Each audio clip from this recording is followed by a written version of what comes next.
ஸ்ரீ குருபியோ நமக. அனைவருக்கும் நமஸ்காரம். இன்று கார்த்திகை சோமவாரம், சந்திர தரிசனம் மற்றும் லக்ஷ்மி பூஜை இணைந்த நன்னாள். இதை ஒருமுறை கேளுங்கள். ஈசனின் அருளால், லக்ஷ்மியின் அருளால் சகல பாக்கியங்களை பெறலாம். கார்த்திகை மாதம் வரும் திங்கட்கிழமை சிவனுக்கு மிகவும் விசேஷமானது. பிறை சூடிய பெருமான் அல்லவா. சிவனுக்கு சந்திரமௌலீஸ்வரர், சந்திரசேகர் என்ற பெயரெல்லாம் உண்டு. கார்த்திகை மாதத்தில் வரும் திங்கட்கிழமை விரதம் சோமவார விரதம். சந்திரனும் இந்த விரதம் கடைபிடித்து மேன்மை பெற்றதாக சொல்லப்படுகிறது. இந்த நாட்களில் சிவாலயங்களில் சங்காபிஷேகம், சந்திரசேகரர் பவனி விழாவும் விசேஷமாக நடைபெறும். 108 அல்லது 1008 சங்குகளில் நீரை நிரப்பி விசேஷ பூஜைகள் செய்து அந்த நீரால் சிவபெருமானுக்கு அபிஷேகம் செய்கின்றனர். இதை காண்பவரது பிரம்மஹத்தி தோஷம் போன்ற காட்டும் தோஷங்களும் பல ஜென்ம பாபங்களும் விலகும். அதனால் உடல் பலம், மனோபலம், ஆரோக்கியம், மனத்தெளிவு பெறலாம். பெண்கள் சௌபாகியத்துடன் திகழலாம். இன்று சந்திர தரிசன நாள். இன்று செய்யும் 3ஆம் பிறை சந்திர தரிசனம் அந்த சிவபெருமானையே சந்திரமௌலீஸ்வரரை தரிசிப்பதற்கு ஒப்பானது. இது முற்பிறவி பாபத்தை போக்கவல்லது, செல்வச் செழிப்பை, நீண்ட ஆயுளை தரக்கூடியது. அடுத்து லட்சுமி விரதம். இன்று டிசம்பர் 2ஆம் தேதி தொடங்கி டிசம்பர் 12 வியாழக்கிழமை வரை 11 நாட்கள் தினசரி லட்சுமி பூஜை காலை மாலை என இருவேளை செய்ய இழந்த செல்வமும் தொழிலும் கிடைக்கும். பூஜை செய்ய இயலாதோரும் இந்த 11 நாட்களும் விளக்கேற்றி லட்சுமி ஸ்தோத்திரம், அஷ்டலட்சுமி ஸ்தோத்திரம் சொல்லி வழிபட்டு பலன் பெறலாம். இந்த தினத்தில் நாம் மார்க்கண்டேயர் அருளிய மிகவும் சக்தி வாய்ந்த யமபயம் அகால மரணம் போக்கும் சகல பாகியங்களை தரக்கூடிய சந்திரசேகராஷ்டகம் மற்றும் அஷ்டலட்சுமி ஸ்தோத்திரம் பாராயணம் செய்து பலன் பெறுவோம். ஸ்ரீ சந்திரசேகராஷ்டகம். சந்திரசேகர சந்திரசேகர சந்திரசேகர பாஹி மாம். சந்திரசேகர சந்திரசேகர சந்திரசேகர ரக்ஷ மாம். சந்திரசேகர சந்திரசேகர சந்திரசேகர பாஹி மாம். சந்திரசேகர சந்திரசேகர சந்திரசேகர ரக்ஷ மாம். ரத்னசானுஷராசனம் ரஜதாத்ரிஷృङ्गनिकेतनं சிஞ்சினீகிருத பன்னகேஸ்வரமच्युतानलसायकं क्षिब्रदग्धपुरत्रयं त्रिदिवालयैरभिवन्दितं चन्द्रशेखरमाश्रये मम किं करिष्यति वै यमः. चन्द्रशेखर चन्द्रशेखर चन्द्रशेखर पाहि मां. चन्द्रशेखर चन्द्रशेखर चन्द्रशेखर रक्ष मां. पञ्चपादपपुष्पगन्धिपदाम्बुजद्वयशोभितं बाललोचनजातपावकदग्धमन्मथविग्रहं भस्मदिग्धकलेवरं भवनाशनं भवमव्ययम्.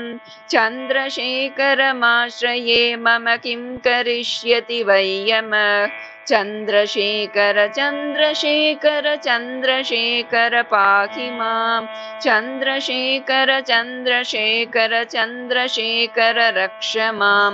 मत्तवारणमुख्यचर्मकृतोत्तरीयमनोहरं पङ्कजासन पद्मलोचन पूजिताङ्घ्रिसरोरुहं देवसिन्धुतरङ्गसीकर शुभ्रजटाधरं.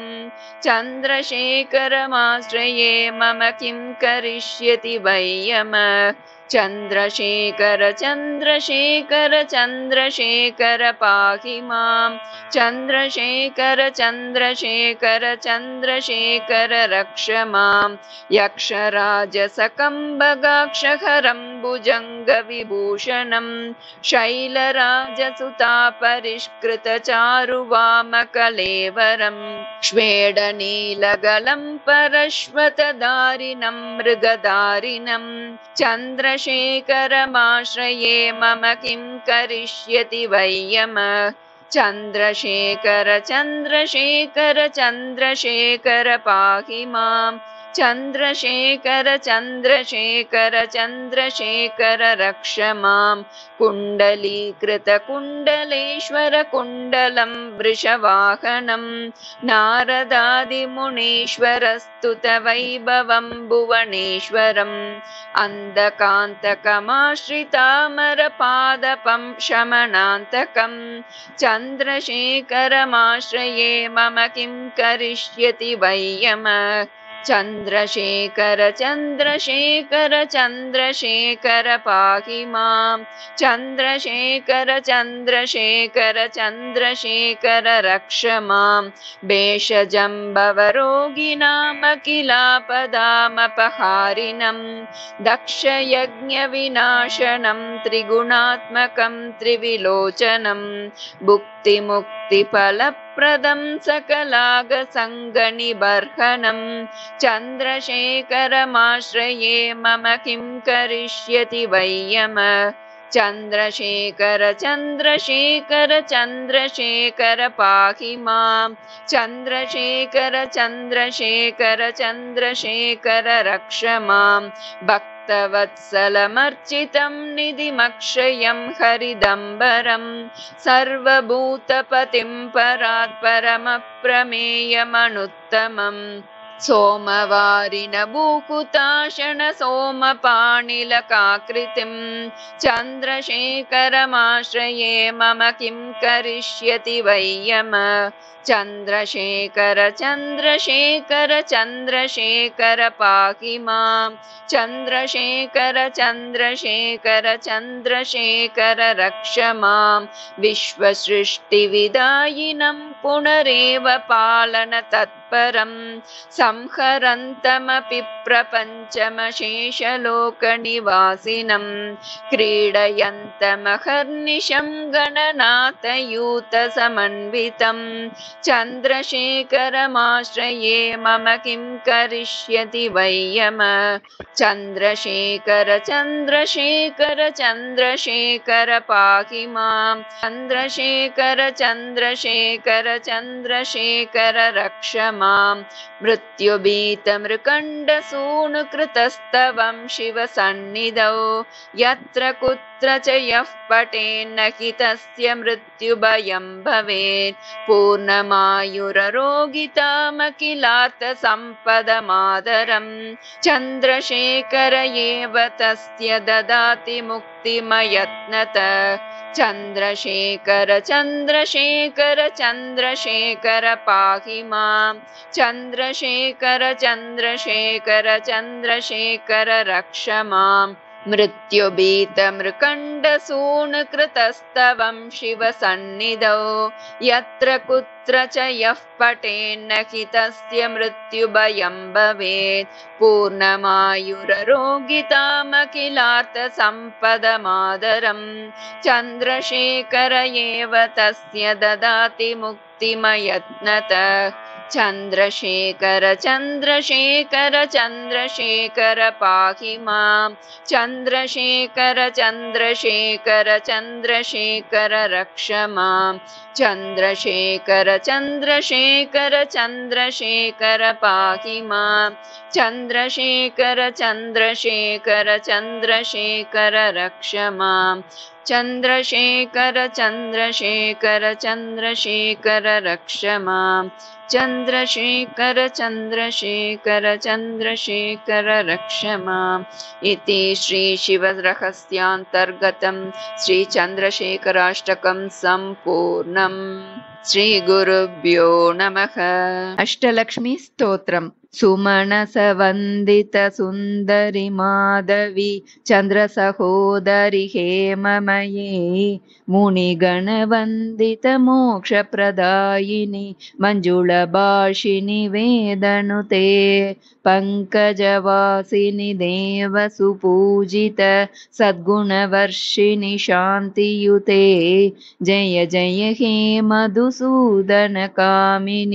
आदिलक्ष्मि परिपालय माम् आदिलक्ष्मि परिपालय माम् अयि कलिकल्मषनाशिनि कामिनि वैदिकरूपिणि वेदमये क्षीरसमुद्भव मङ्गलरूपिणि मन्त्रनिवासिनि मन्त्रनुते मङ्गलदायिनि पदाम्बुजवासिनि देवगणाश्रितपादयुते जय जय हे मधुसूदनकामिनि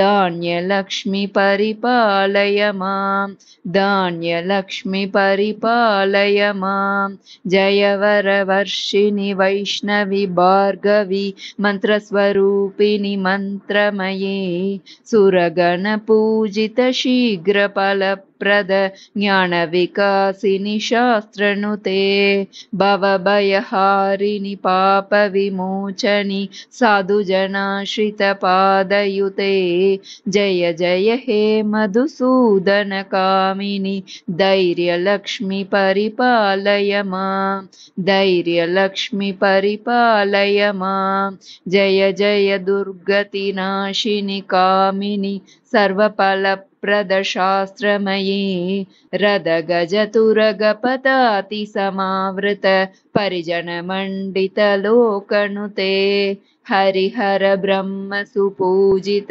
सेवित तापनिवारिणि पादयुते जय जय हे मधुसूदनकामिनि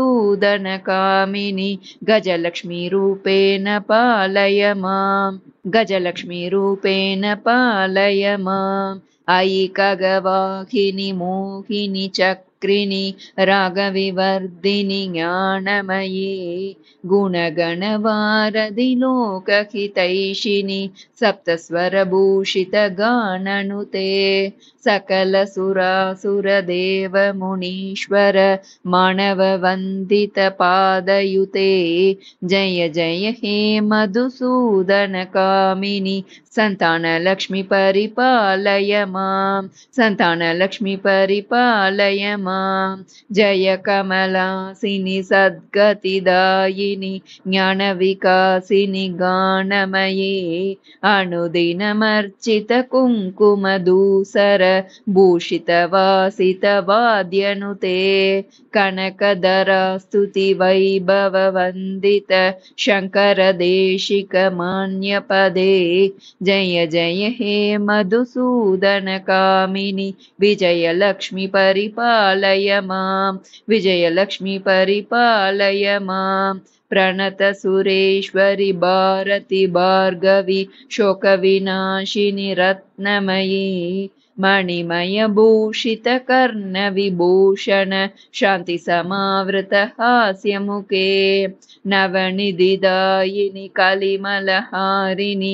कामितफलप्रदहस्तयुते जय जय हे मधुसूदनकामिनि विद्यालक्ष्मि सदा पालय मां विद्यालक्ष्मि सदा पालय मां दिमि दिमि दिन्दि दिन्दि दुन्दुभिनाद सुपूर्णमयी गुम गुम